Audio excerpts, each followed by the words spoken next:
Welcome, everybody. Thanks for coming out to Demo Time, sponsored by Tech Alley and Vegas Theater Company. Shout out to them. Thanks, Ryan, for recording, as always.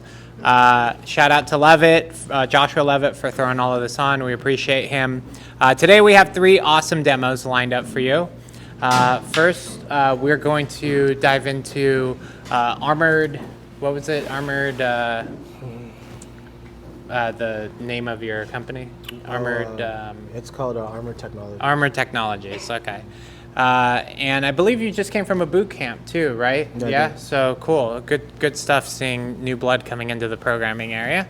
And also next up, we have a last minute fill with Ted, who's going to be speaking about a interesting real estate app where you can buy and sell your real estate, not only using fiat, but crypto and other interesting things. And then finally, we have a repeat guest, Zoho, who is going to be presenting one of their new machine learning serverless technologies. So without further ado, we'll kick it off. Awesome.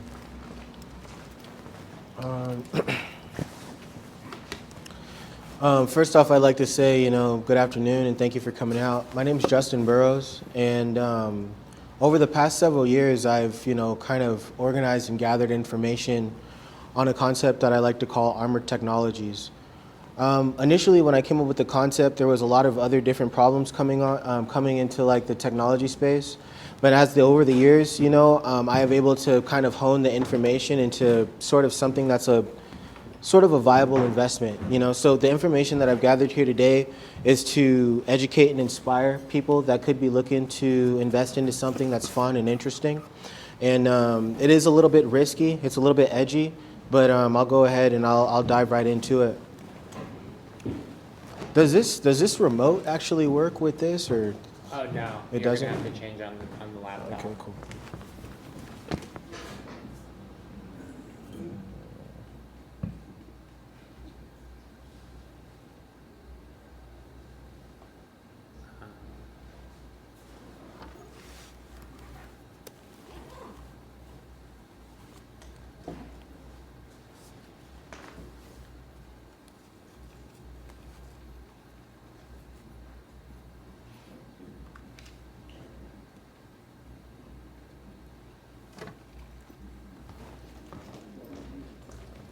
You got slides, right? I do.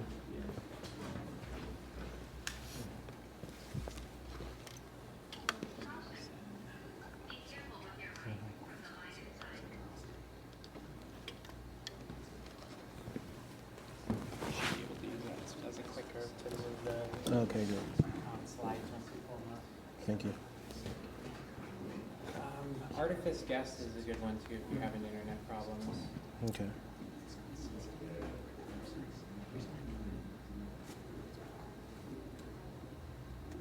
You need a password? That one I believe is open, isn't it? Yeah. Cool. Thank you.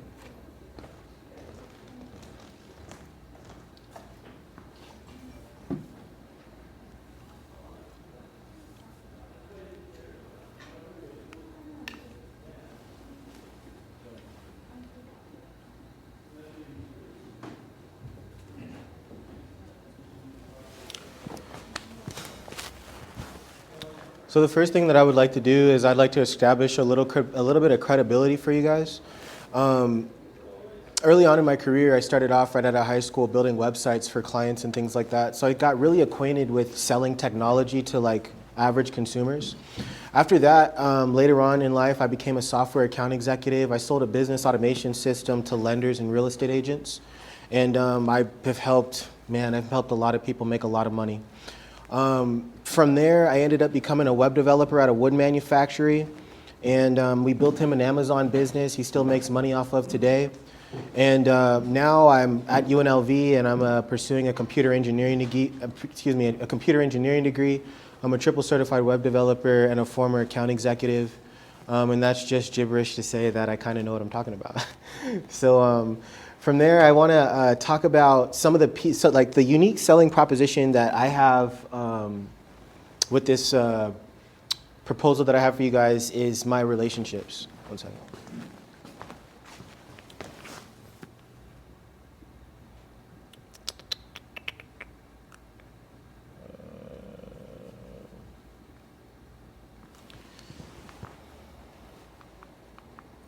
There's flip it on, turn it around, and I think there's a button. Sorry, forgot to turn it on. That's actually pretty cool. Very cool. So the unique selling proposition for what I'm showing you guys is my relationships. I've been a technology salesman for the past 5 years. I've sold technology for the past 10 years. So I've been in a lot of situations where people had to exchange money for technology. And I plan on leveraging those relationships to create a lucrative proposal so that people can make lots of money.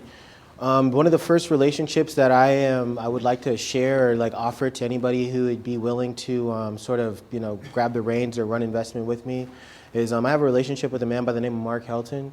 He's a business automation company owner, and he pretty much has made under his tutelage I help make real estate agents and lenders lots of money, connecting them with buyers and sellers who are directly in the buying window at that time. Because I mean, lots of people know how to use Facebook ads, lots of people know how to use lead pages, but not lots of people know how to make money. And I had the opportunity of working with some really great guys who are extremely talented. Another gentleman by the name of Bernard Ramey, he's a mechanical engineer. He's going to be, after verbal consent, he'll probably be overseeing this project. I'm a coordinator, strategic salesperson. He'd be overseeing the development of like a prototype. And once we have a prototype, we plan to go to market, and I'll define that a little bit later. So the company's called Armored Technologies. We have a working title right now. It's called Nebula. And we've played around with it a little bit. We want something that flies off the shelves. Everybody wants something that flies off the shelves. So we've played around with it, and we've had a couple of different names, and I think that Nebula is a really good name to go with. So the purpose of this pitch is to garner interest and resources committed to the advancement of the armored technology sector. So in short, like what I'm doing, I'm building technology, but I'm going to focus on cybersecurity. I'm not sure if you guys are super duper savvy on cybersecurity and like the role it plays in consumer electronics. Anybody? Like somewhat? So I mean, pretty much like nothing like on your device is private. You know what I mean? So I mean, for the most part, obviously, that's done for a reason. Like you have to be able to ward off certain threats of certain kinds, right? Like you can't have everybody running around, unchecked. You have to be able to have checks and balances on like us as a society. With that being said, there should be, I would say, some sort of balance, if you will, right? And so that's the idea. We want to be a part of that. We want to be a part of the effort to create balance and security, and we want to do that with the company called Armored Technologies. So the first thing I'm going to talk about is the capital sources. I know that there's lots of different ways to fund a company. We want to work alongside people that want to have fun, that are interested in doing something amazing, cool, innovative, are not afraid to take risk. It's something that this is going to be outside of the wheelhouse of a traditional investment, right? There's no top line or bottom line. This is information that's been put together based off of successful companies, people, and products and strategies. So why this startup will succeed? So there's relationships that I have in place. I've developed over 10 years of being a technology salesperson. I've rubbed shoulders with a lot of people that are willing to help me out and to get started. And so the market need.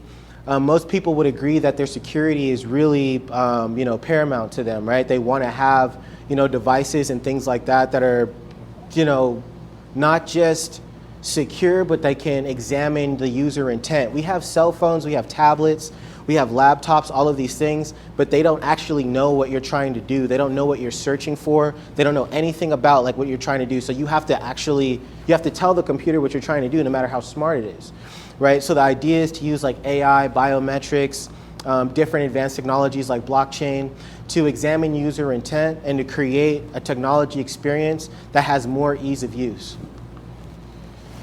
All right, so is there a market for this? Yes, there is a market for it. Most people know these things already. Have you guys been in the technology space for a long time? Yeah? Is there anybody that's like doesn't know anything about technology? So we've got like some vets in the room. All right, cool. So you guys know that it's a $1 trillion market. It has no signs of slowing down. Less than half the world's population actually has access to the internet. You guys know that? Right? So there's like people chilling in Zimbabwe that have no internet at all, you know, and if they had a phone, like, you know, they probably would buy some stuff. Maybe. I don't know. All right, so with that being said, it's an incredible opportunity to capitalize on in a number of ways, right? So the wearable technology market is over $138 billion, and it doesn't show any signs of slowing down, and we predict in the future that more people are going to have access to technology, right? More people are going to have access to more technology. This creates more opportunities for sales and things like that. We want to be a part of that. We want to set up stores. We want to set up e-commerce that's going to be on the forefront of giving, you know, people who otherwise they have access to the marketplace, but they may not have access to technology. So get specific and targeted. So our initial target market is the fashion industry. I'm not sure if you guys are super in tune with fashion. Is there anybody that like has to have the new shoes or has to have the new dress? Yeah? Okay, cool. So I'm not sure if you know this, but fashion flies off the shelves and it has absolutely like no utility whatsoever. You know, like anybody, like people spend literally thousands of dollars on the dress, on the shoes, on this. These are, you know, they will pay retail price for an iPhone, for a dress or a pair of shoes or a bag without any financing or anything like that because they really want that belt, they really want those shoes, but there's not any actual utility that goes along with any of that wearable technology. So why customers will buy the solution? Our target market is someone who is interested in high-end designer items and is already making these types of purchases. Our strategy is to enhance their experience by giving them unique high-end designer items that actually have a utility. So you'll kind of see here what I'm talking about here in a second. But can we make the product and service? You know what, this is a really good time to actually tell you guys what I'm talking about. So 1 second here.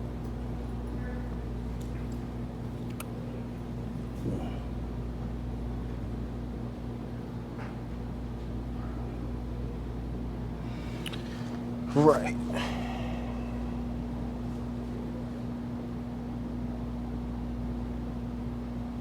All right. So this is what I'm proposing is a piece of wearable technology that's going to mimic jewelry in a sense, right? Most people don't want to wear, you know, like a Batman utility belt. They don't want to wear, that's pretty cool. They don't want to wear, you know, something that's oddly obvious, you know, like we have rings that give us, you know, data on our health. We have all these things that sort of work with cell phones. But the problem, and you know, correct me if I'm wrong, and please feel free to disagree. I won't fight you, I swear. But if you, like, anytime you need to check your cell phone, you have to stop and pull it out and look at it, right? It's incredibly dangerous on the freeway. You look retarded in the mall, right? Not in the mall, maybe not, but like, you know, like walking down the street, having to stop and look at your phone is it's quite distracting. So with that being said, you know, if there was a way to eliminate, you know, if there was a way to eliminate, you know, having to stop and look at your phone, it would be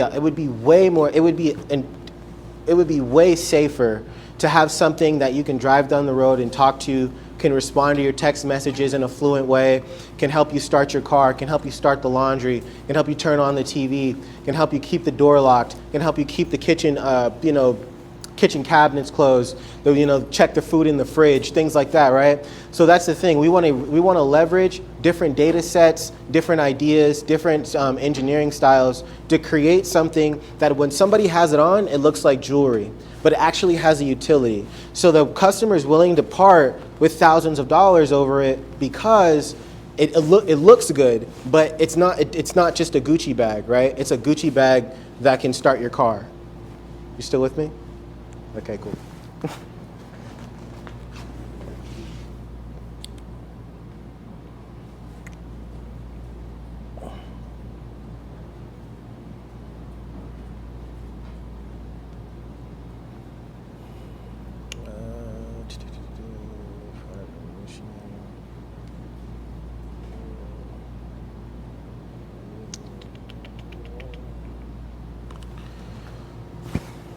All right, so I told you guys who I am. I told you guys who we are. I talked about the problem a little bit.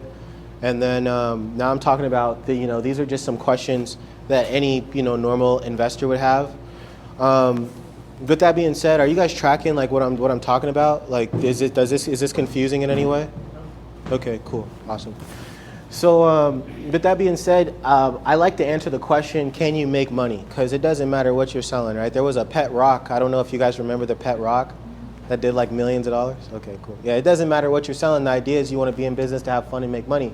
So yes, we can make money for lots of reasons. You first have to understand how the fashion industry performs. If you understand how the fashion industry performs, this is a very low risk investment, right? Like they sell white T-shirts, right, to people. People are always going to buy clothes. People are always going to buy jewelry. And as sure as people are going to buy jewelry, someone's going to buy the prototype. Someone's going to want to pre-order it because it's going to have the aesthetic that somebody would actually want to wear and buy. Got people in here like touching the.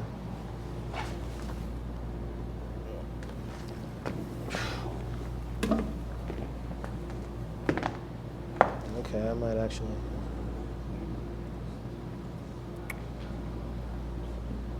We have about 5 minutes left, so you probably want to save some time for questions too. Okay. All right, so I want to. Can you raise your hand if you have a question? Just so we can.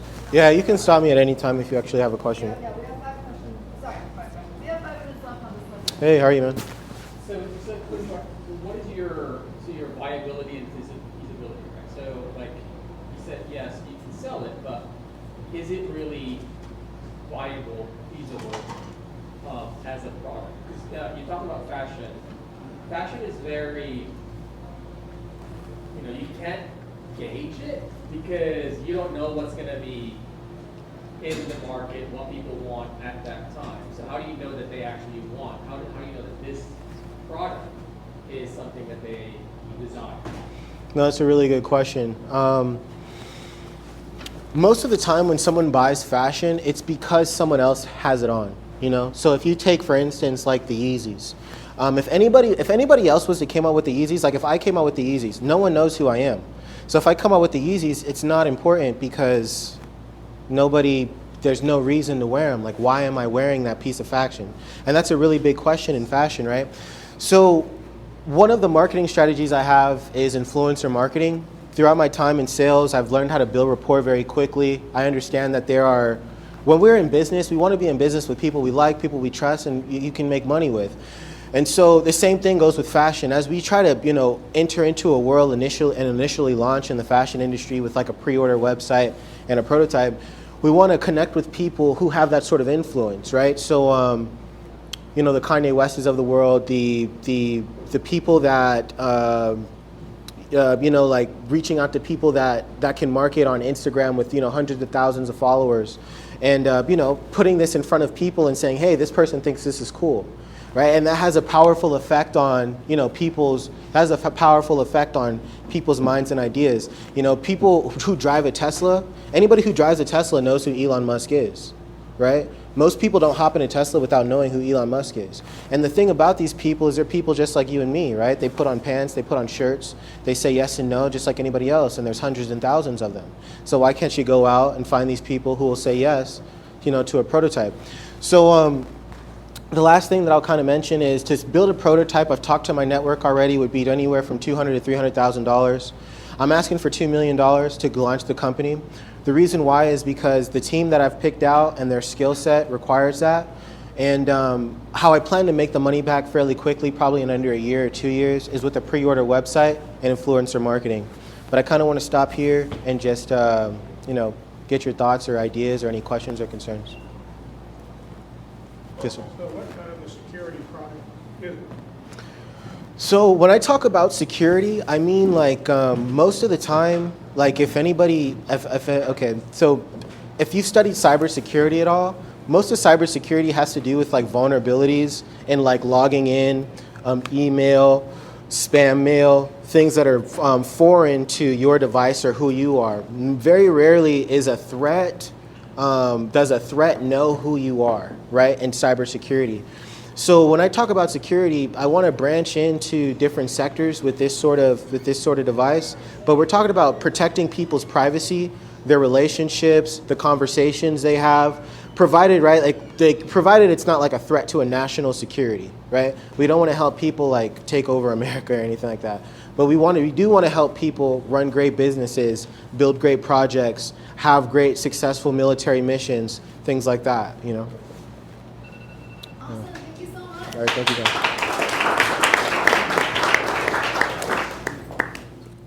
Hi, everybody.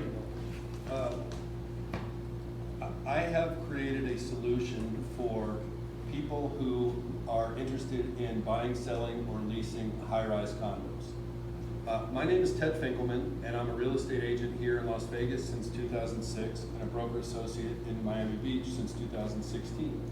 Over my long career in real estate since 1997, I've always been on the tech nerd side of things, and over time, I adopted virtual tour technology from way back using 360 cameras, and eventually, as business progressed, I was unable to find companies that could provide the kind of marketing collateral that I required, being on the tech-heavy side. And so I just started learning how to do everything myself, from creating websites and virtual tours and integrating all that stuff. And over time, I ended up creating a company called 3D Virtual Tour Company.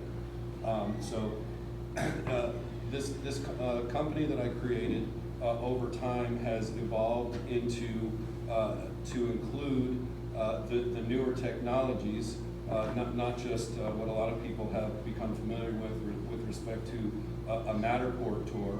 I can do things with that most other people can't, but we've also added a Web3 component so we can offer virtual tours in IRL, like what a lot of people are used to, or in a metaverse style, and have also adapted that into an e-commerce type situation. That's just kind of a little background about me and the company that I have. And with respect to the company I've had, over time we've also added other components. One of the components that I've added is an app developer who has helped me create what I'm about to show you now, which is the solution to the real estate puzzle for high-rise people. I don't know how many people in here have or live in high-rises.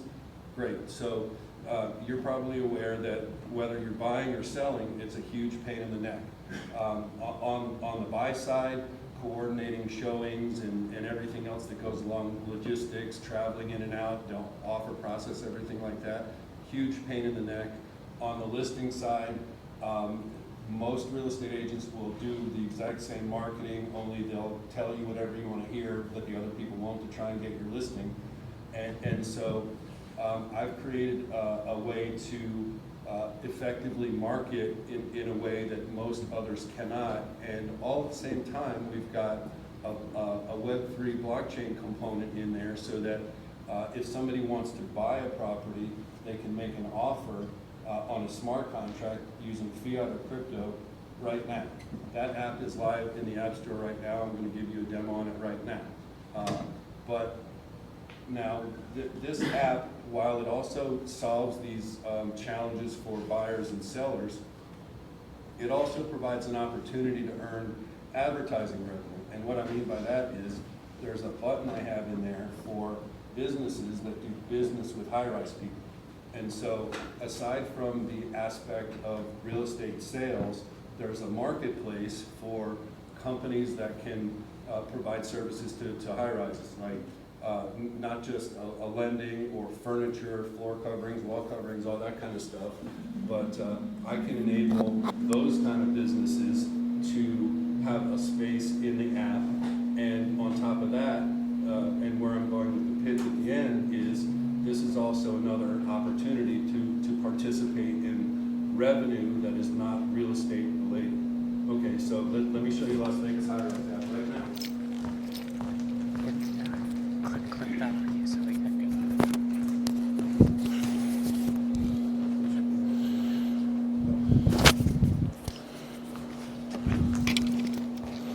Okay, so This is Las Vegas High Rise app. Like I said, it's in the App Store right now, and it'll take a second to load. But I'll start with the spotlight button is going to be where my listings go, and I have a marketing package that supersedes what just about anybody else can do, especially with the app situation.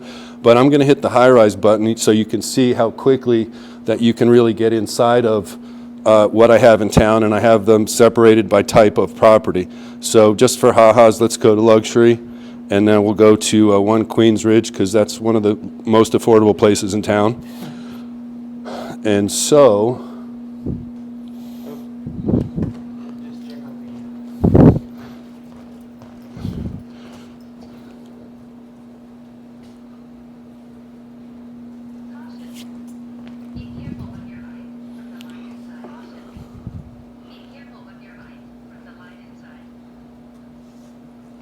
okay. All right, so we're a couple of taps, we're already inside the Queensridge button, and you can see that there are a lot of things going on. Across the top, I can put any number of social media or website links. The section below that, I can put any kind of collateral and a slideshow. I've got a little video here about Queensridge. I've got the sound off, so not to make a lot of disruption, but there's a lot of places in here that I can expand, but as you can see going down, you can hit the search button, and that will take you to a listing that is supposed to show up, but it's not, because that's what happens when you're doing a live demo. All right, it worked a minute ago. Anyway, I'm not going to look around and find one that works just to save some time, but long story short, in the search button, it'll show you some really nice marketing that's in the website and include anything that you'll see in the MLS. So this is a different way to look at MLS information, and at some point to keep looking at properties you'll have to register. But you can also see a big make an offer button in there, which goes to another company that I've integrated into the application, and it's called Propy. Maybe you've heard of it, maybe not. It's the first prop tech company to sell real estate via NFT here in the United States. They've done it 3 times in Florida, just before the FTX disaster, which is what has kind of sidetracked a lot of that kind of business.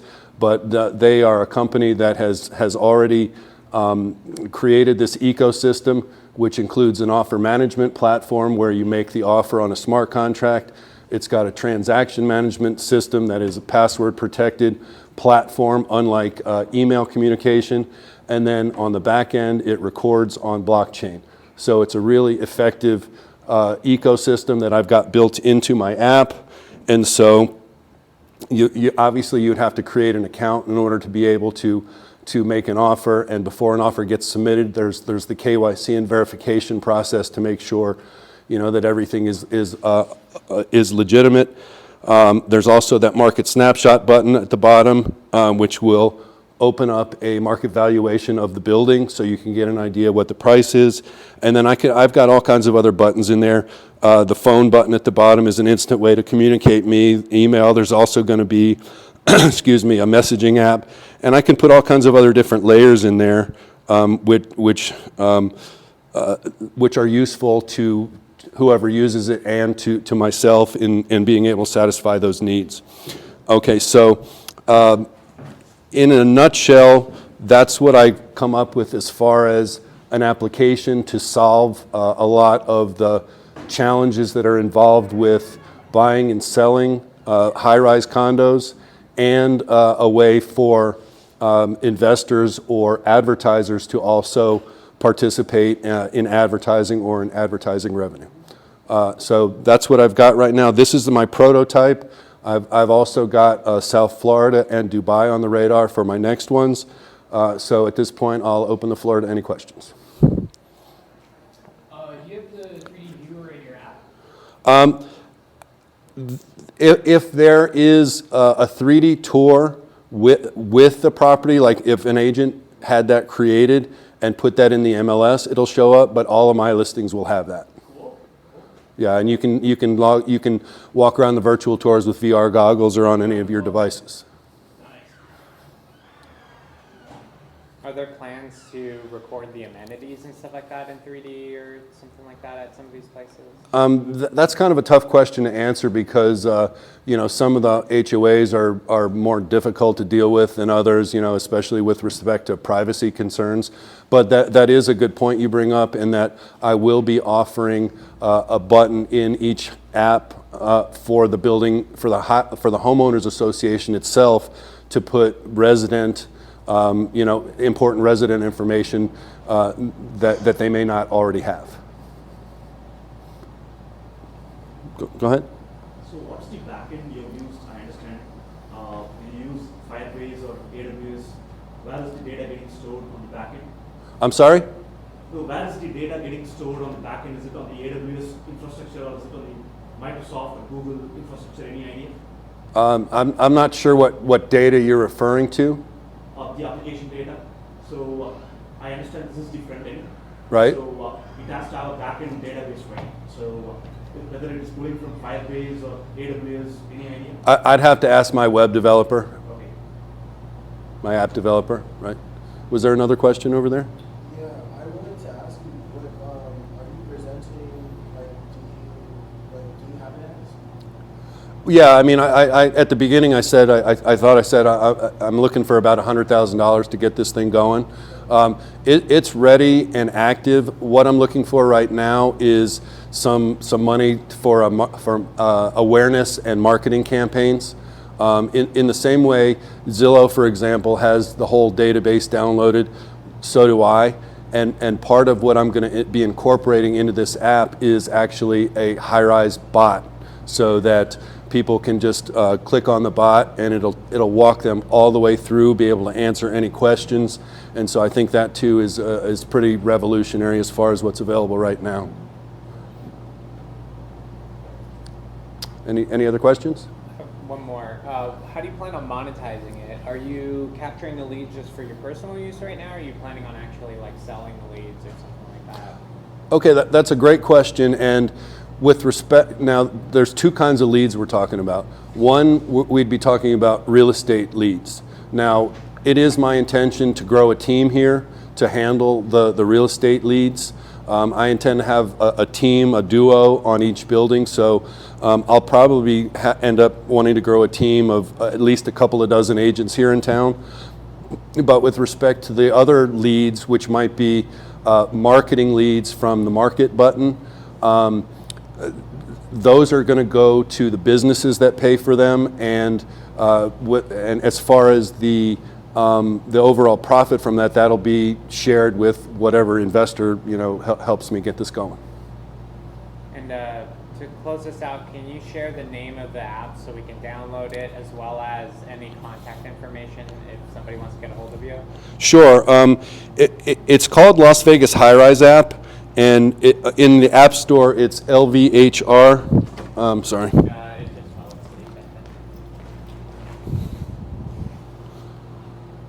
In the App Store, it's lvhrapp.com,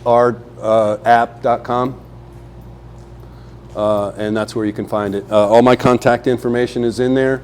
If you have any questions, you're looking to buy or sell a high-rise, or you have a business that might be interested in advertising, or you might be interested in being one of the funders for the endeavor, feel free to contact me at any of my contact information. Awesome. Thank you so much. Thank you, everyone. Cool. Nice. Thank you, Ted. Appreciate it. Thank you. That was very cool. I used to do real estate actually when I was 17. I was in IT at a broker, and then they were like, "Hey, you should get your real estate license." I got my real estate license, How'd I do? and then 2008 happened. Start winging it. All right, so our final presentation will be Zoho. We'll get you guys set up here. And I'm sorry, I don't know if we shared for Armored Technologies, how could we get a hold of Hopefully you, they're contact recording. You want me to information? come or no? I don't think we shared that at the end there. Have a website. Website? Thank you. So hello everyone. Yep. I'm Aravind. I'm an engineering manager at Zoho, and today I'm here to talk about Catalyst, which is an application development building platform designed by Zoho. So How many of you heard about Zoho here? Wow, cool. Spreadsheets, right? More than that. Yep, good, correct. Okay, so I'll just give you context about Zoho. We make softwares, we make business softwares, and we have 50 plus business softwares now. So if you take CRM, we have it. If you're looking for a recruitment solution, we have a software product for that. And if you want a people management software, we have it. So we have a 50 plus software products. And interestingly, all these software products are powered by a powerful infrastructure, which is our very own infrastructure. So I'll tell you a short story. We launched our first software product in the year 2005. While doing so, we had to set up a tech stack, an infrastructure behind that software product in order to make that launch possible. For example, we had to set up a networking layer, database servers, application servers, and all those kind of stuff. And we did that. And we did all of that in the early 2000s in our very own data center. No, we didn't go to AWS, GCP, or Azure. No, we did that in our very own data center.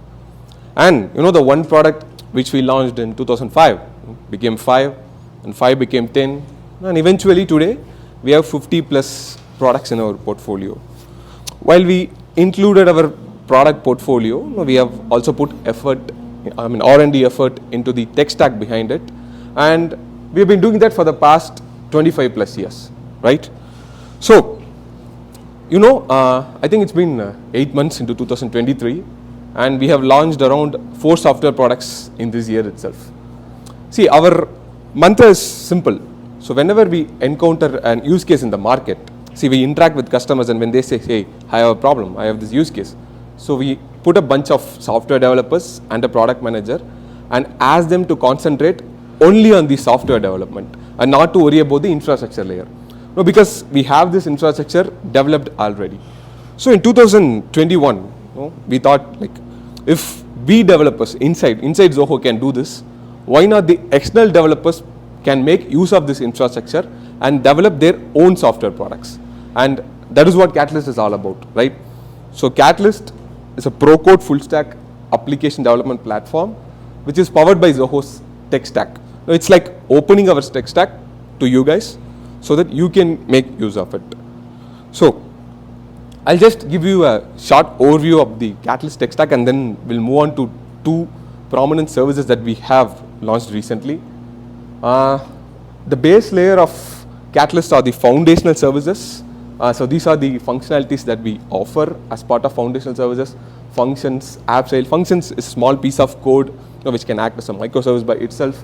And with AppSale, you can deploy full stack applications. So be it a Node.js Express or a Spring MVC or a Python Django, then probably you can do that. Then we offer data store, file store. You can store the data of your application, and we have web client hosting and domain mapping, where you can host the front end of your app. And the next layer of the pyramid, we have pre-built app services. These services we provide as a pre-built solution. So with API Gateway, you can manage the endpoints of your app and user authentication. We have opened our authentication, Zoho authentication, to you people so that you can make use of it in your application. And with logging, metrics, and performance monitoring, you can monitor the uptime of your app. And mailing and push notifications, you can use it straight away into your app with very minimal configuration. And we have introduced something called as advanced services with deep capabilities. We are going to discuss more about this further. As part of advanced services, we offer ZI services, which is our AI portfolio. We have OCR, image moderation, and all those kind of stuff. And QuickML, which is our no-code machine learning, no-code ML model building platform. So we'll discuss more in detail about it. And Smart Browse, which is our web automation and browser management software. You can manage the headless browsers in the cloud. And with ConvoCraft, you can build AI bots that is backed by powerful NLU algorithms straight away. So this is the snapshot of the Catalyst tech stack pyramid. And we'll be discussing about QuickML, which is our no-code ML platform, which we have launched recently. When you look at the machine learning model lifecycle, the first thing, it starts off with data collection and it ends with model monitoring. So as part of data collection, you collect data from various data sources. So once you collect the data, you have to do the data preparation, like you have to remove the duplicates, you have to fill the empty columns and all those kind of stuff to make the data more valuable. And once you're done with the data preparation, then probably you can write codes to train the ML model. You can use algorithms and train ML model. And once you are done with the model training, you have to evaluate that model by providing sample. You have to test the model for its accuracy. So once you have done that, then you have to serve the model, you have to host the model so that it can be used into your app or for prediction purposes, and you have to make sure that it is highly available. And once you have done that, then you have to again monitor the model, you have to retrain it. So whenever a new data comes in, you have to retrain the model so that your model stays intact. So this is a typical ML model building life cycle. And if we are going to provide a platform to automate this, then it has to have these features, right? It has to have a feature to select the algorithm. It has to have data utility tools so that you can clean the data and prep the data. And if you're writing a code, it has to be reusable. And also the model has to provide resources and storage so that we can store the data sets and the model. And we also have to provide a model monitoring capability, right? So this is where we have introduced QuickML. So the QuickML covers all these features. So basically what you have to do is we have provided data connectors. So it can connect to various data sources. Obviously it can connect to our Zoho products. And also we have provided third-party connectors, like you can connect with AWS S3, or if you want to connect with MySQL, your on-prem MySQL, you can do that. And you can pull the data and you can define ML pipelines, and then and this ML pipeline will automatically execute and train the ML model, and this ML model will be highly available, and it will be available as a REST API which can be used into your app or any business logic. So I'll just give you a short demo of the QuickML product. So basically this is the interface. So this is the data set where you can import the CSV or any data connector. So here we have provided data connectors for Zoho apps, and if you're using any object storage like S3 or Azure, then probably you can make use of this connector. And if you want to pull data from your own databases, then probably you can use our database connectors, or if you have a CSV file, then you can upload it here. So I'll show you a sample data set. This is a hotel bookings data set that has information related to all the hotel bookings. So basically once you have uploaded the data set, this will be the page that will be visible to you. So this has informations like number of records, number of columns, and uniqueness, so all the database statistics, dataset statistics. And once you're done with the dataset, then now you can build a pipeline using the dataset. So this is a sample pipeline that we have built for the hotel booking. So we have used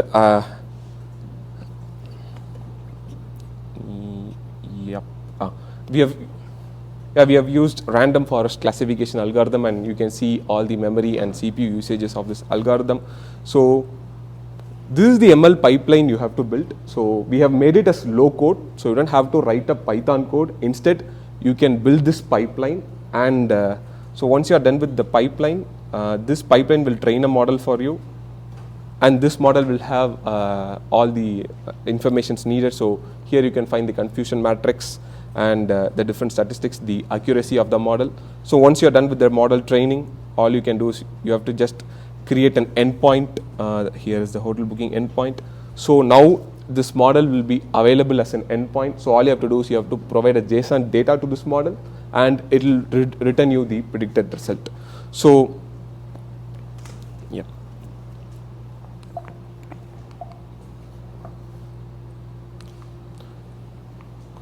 So we have made it as low code. If you are not using QuickML, then probably you will be writing a Python code to do all this. But with QuickML, you just have to build this pipeline via the UI interface. Just a second. Yeah, don't get too close to Okay. the camera. It doesn't want to block you. Cool. Yeah. So you just have to build the pipeline via the UI console. So we have made it as low code so that it can be used by anyone, I mean the data scientists. And this is the difference between traditional ML development and quick ML. So in the analysis phase, if you're doing it in the traditional mode, then you have to set up the environments and libraries. I mean, you have to provision servers and all those kind of stuff. And you have to code all the features of analysis. Like if you're identifying duplicates from the data set, then you have to code that logic. But with the data set feature in quick ML, it's all been automated. So you don't have to do any of that. And in the development section, again, you have to select the algorithm. You have to provision resources like probably GPU and VMs. And you have to again retrain whenever the change in data set happens. Again, with QuickML, all this has been automated using our pipeline feature. And at the end, after development, obviously deploy and monitoring. So you have to make that model highly available and you have to monitor all those servers and all those kind of stuff. But again, with QuickML endpoints, we take care of all those things. You just have to call the REST API. That's it. So next, I would also like to discuss about another service, Smart Browse. So with Smart Browse, you can manage remote browsers in the cloud. It's like managing headless browsers in the cloud. So you can probably spin up a headless browser and control it using framework like Puppeteer, Selenium, and Playwright. And obviously, you can do any action with the browser.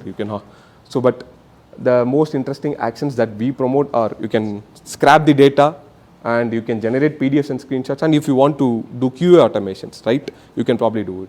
I mean, we use this Smart Browse extensively within Zoho for automating, for writing automations for the business apps that we make. We use Smart Browse. And for lead enrichment, in CRM, we have a CRM software, we have a feature called lead enrichment. So whenever a lead comes in, based on the company data, we go to the company website and scrap all those things and display it in the UI. So for that, we use Smart Browse. So this is another interesting service that we have introduced recently. And with Smart Browse, we provide you the endpoint of the browser. So if you're writing a Puppeteer code, you don't have to change anything. You just have to replace the browser WS endpoint with our endpoint, and you're good to go. So all the thing will be happen in the cloud automatically. Yeah, and that's it from me. So any questions? Thank you. Yeah. I've got two questions, really. Yeah, sure.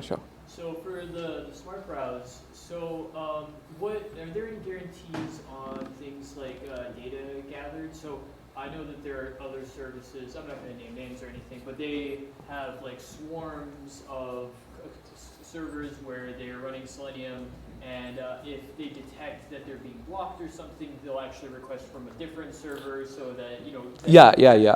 We do IP rotation. Okay. So IP rotation is the solution for that. Like delivery guarantee. Yeah. We do IP rotation and we take care of that. So with IP rotation, the blocking won't happen. So it's already been taken care of. Yeah, because that's a really important way. Yeah, exactly. We do have a problem. I mean, for lead enrichment, we use Smart Browse, right? So we faced that problem and we solved it, and we have opened it to the customer. So that's how it works. That's exactly what I wanted to hear. Cool. And then the other thing, so for the no-code pipeline, how do you deal with like featureization? So say I have like a data series, and one of the columns is like some numerical value, and I want to transform that numerical value to like a delta encoding. So instead of it displaying or it feeding into the model the actual data, I'm feeding in like the changes.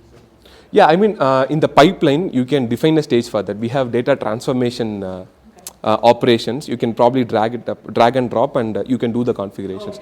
Probably, I mean, I can show it to you later if you're interested. But yeah, we have all those operations. If you want to replace a value, or if you want to do some sum or averages, yeah. One hot encoding, all the typical stuff. Yeah. So it's all drag and drop. Yeah, drag and drop. Yes. So that is the motto. We want to make it as no code. Yeah. Cool. So any other questions? Yep. What's the price structure? Is it based off of data, or is it based off of Pricing. Okay, pricing is purely based on usage. Yeah, only usage. I mean, if you're using Smart Browse, it will be based on how much hours you use the browser. So, and for ML, how many predict APIs you hit. So it's based on usage. So we're not going to charge you fixed fee or something like that. Yeah, cool. Yeah. There'd be a free trial? Yeah. We have a free trial. You can go to catalyst.zoho.com and sign up, and we don't ask for credit cards, so you can sign up and try it out straight away. Not a problem. Yeah, cool. Is there an option free for students? Yeah, I mean, if you are interested, if you have an interesting project, then probably you can contact us. We have Baskar there, who's our business guy, so you can probably get in touch with him. Yeah, I mean, you can sign up, so it is completely free. Okay, we have two different environments. One is development and production. So if you have an idea, you can probably sign up and use the development environment. So we don't ask any credit card, or we don't charge anything for that. Once you decide to take it to production, that's when you have to provide the credit card. And even after you take it to production, we provide up to 125 million invocations, free invocations. I think I'm correct with the number. So 125 free million invocations. So after that, you have to pay only for based on your usage. Yeah, cool. Yeah. How many users do you have currently? Baskar. I mean, Zoho as a platform, we have 100 million users. Yep. We have $1 billion in revenue. So, I mean, we don't do a lot of sales and marketing. We are a completely bootstrap company. We have not raised even a single dollar as external funding. So we have 15,000 employees. We have offices in maybe 14, 15 countries. Okay, this is a product off of Zoho. Yes. Exactly. So for this particular product Catalyst, I would say probably in terms of invocation, we are reaching maybe 25, 30 million invocations. So, Are you going to spin it off, or are you going to be part of Zoho's platform already? no, we are part of Zoho. Okay. So we are part of Zoho. Actually, and this product was launched. I mean, the QuickML and the Smart Close was launched literally 2 months back. Yep. So it's just part of a larger serverless feature. So the purpose we want to go as Catalyst is because at some point we know that we'll be going after AWS and Microsoft Azure and Firebase. So we want to purposefully not to have Zoho as a branding name, because that is focused more towards front-end application and this more towards back-end infrastructure. Cool. Yeah. If this is targeted for more for no-code users, like what kind of foundational knowledge that you have to build pipelines and understand analytics? I mean, can you come again? I couldn't understand So the what question. kind of foundational knowledge that users need to have that build the pipelines and, you know? Yeah, I mean, okay, the target audience of QuickML is data scientists. Okay. So probably, you know, the ML algorithms, if you have an idea about that, so it will be better. I mean, again, we do have some basic ML algorithms that you can play with, but the target audience is data scientist. Yeah. Should the target audience not be data scientists, because data scientists program their own? It should just be like business executives or professionals that prototype something? Yeah. Education. Yeah, I mean, data scientists, I mean, what you're saying is data scientists won't program, right? Well, data scientists can program. Yeah. Like for their own custom algorithms, they'll probably want to use their own, Yeah. environments. Yeah, yeah. So I think your position should be no code ML for low or senior level business executives. Okay. To show their data scientists, hey, this is what we're trying to do. Cool. Here's a pathway. Cool. I think we'll make a note of that. Definitely. Yeah. Yeah. Because, I mean, we both represent product here. So, Yeah. I mean, if I'm not wrong, that's how we started. We wanted to showcase this platform to for those who don't develop or who don't code. Right, So it's easy for them to spin it off and just build a pipeline. But I really do not know what exactly the marketing message now. So again, this is still under wraps. We have not yet completely gone out and. So what is the reasoning for being demoing here? No, Getting more users or just? not really. We wanted to, in fact, we wanted to get feedback like this generally because we know we have active users within Zoho's ecosystem who will be using this application at some point. But having said that, marketing team wanted to understand from a citizen developer perspective to understand so that they observe things and then they can change certain things in the product. So it's more of product management feedback / marketing feedback to the teams. Actually, another question. So you guys are focusing on the no-code aspect of it, but say I had some kind of custom function or something like that. Could I upload that, say Python script, and then have it? Yeah. And then I can drag that into the pipeline. Yeah, you can do that. Okay, So yeah, I just have to like satisfy some kind of contract. Yeah. Or callback or something. yeah, you can do that. I have told you, right, the functions feature that we have, that is exactly meant for that. I mean, no code, but if you want to extend it, the pro code platform. Yeah, exactly. Got time for one more question. I think that would be Oh, sorry, I pointed at him. Okay, sorry, Yeah, go ahead. Microsoft Power App, there is low code platform also. How do you compare yours with that? Repeat the question for everyone else? What he's asking is how do we compete QuickML with the Microsoft Power Apps low-code platform, right? Microsoft Power Apps low-code platform is more for application development. I'm not sure they are into the ML model training and all those kind of stuffs. But in Zoho, we have a product called Zoho Creator that is into low-code application development platform that competes with Microsoft Power Apps. So ML, it's entirely, QuickML, it's entirely a different product. But we do have a product that competes with Microsoft Power Apps. That is Zoho Creator. But QuickML, no, it is different. Zoho Creator. Creator. That is more into low-code application development. That is into low-code ML model building. Yeah. Cool. Thanks again. Appreciate it, Zoho. Thank you. All right. Yeah, come up here. All right. So thanks again for everybody that came out. Just a couple closing things. If you have a demo that you would like to pitch, or you have a pet project you're working on that you would like to show off, this is the place. So either go to phpvegas.com and there's a sign up form there, or you can go up on meetup.com and get in touch with us there. I'll leave some of my business cards up here at the front as well. You can get in touch with me. Sami, do you want to add anything? Yeah, actually, if you are interested in pitching for next month and just showcasing in this space right here, if you could come find me afterwards and just let us know that you're interested, that would be super helpful. We are looking to slot for next month as soon as possible. And then really quickly, can you just raise your hand if you learned something here today? We learned something new? That's awesome. Can you raise your hand if you were inspired by somebody today? Oh, we still have a couple. Can you raise your hand if there's something that you were like, I don't know if I'm going to do that, and now you are a little bit more willing to do something yourself? Okay. My favorite thing about demo time is that you see normal human beings who are trying to do something, who are not yet at their $1 million mark, let alone their $1 billion mark, Zoho, but they're part of this community, and you get to see a human being in this community that's trying to help this community, and that they know as they grow and as they elevate themselves, they're also going to elevate their community. So thank you so much for being in this room today. You are a part of this community that supports so many other people, and that everyone in this community is trying to give back to everyone else in this community. If you would like to use this space to get feedback on your product, or to showcase something, or to ask everyone to please download your app and give some feedback, that's what this space is for. Thank you all so much. Another round of applause for all of our presenters today. Thank you very much.